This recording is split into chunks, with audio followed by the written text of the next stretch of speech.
It's 3:30 and this is Observer Radio News. Good afternoon, I'm Steffan Oolup. We're having a beautiful day today as it's partly cloudy and 10 degrees. Here's what happened in the news today. Earlier this morning, the Mars Center, located at College Street and University Avenue, was forced to evacuate about 400 people after a chemical spill. Toronto Fire says the evacuation was just a precaution and was able to safely clean up the hazard. There have been no reports of any injury. General Motors confirmed today that it'll invest $235 million into its St. Catharines engine plant. The move has secured around 400 jobs for the plant's workers. GM Canada President Kevin Williams says the investment in St. Catharines shows the automaker is back from bankruptcy. GM also paid back $500 million to the Ontario government from the Oshawa plant that was shut down last year. Premier McGuinty said the payback was earlier than expected. An annual report card on physical activity was released today by Active Healthy Kids Canada. Canadian toddlers did not fare so well. The report says Canadian children between the ages of 1 to 5 are dangerously inactive. It also claims that children these ages need 2 hours of daily exercise. However, less than half are meeting this standard. Among other statistics, the report says in 1971, children began watching television at an average age of 4. Today, kids are glued to the tube as early as 5 months old. Other studies are starting to suggest that obesity is North America's greatest health risk and that the majority of the next generation of children may not even outlive their parents.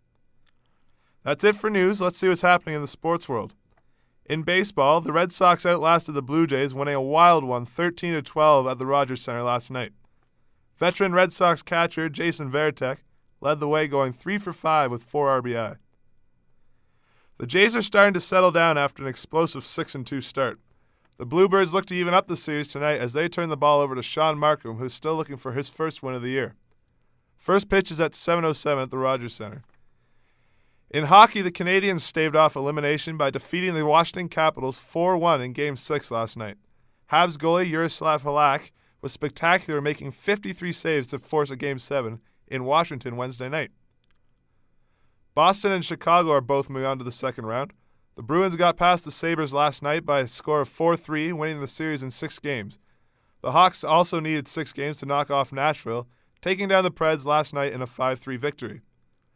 There's only one game on the hockey sched tonight, but it promises to be a good one. The surprising Phoenix Coyotes will host the Detroit Red Wings in Game 7.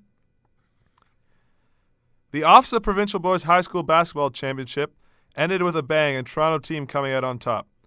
Of the 18 teams invited to the tournament, 5 of them were from Toronto. That list included gold medalist Oakwood Cleveland, bronze medalist Mother Teresa Catholic Secondary School. Mother Teresa assistant coach Bob Clement credits his team's success and bronze medal victory to the heated competition that comes from the congestion of the schools in the city. A lot of the kids play ball in the community and stuff, and I think it breeds a sort of a toughness, a tough mentality. You know, they're very competitive, and I think it gives us an edge in a lot of games that we play. With Oakwood and Mother Teresa finishing in first and third respectively, Toronto holds on to bragging rights for boys high school basketball. Moving on to entertainment, plans were announced today for the 2010 Caribana Festival. The Toronto Festival generates millions in revenue each year and usually attracts well over 1 million people.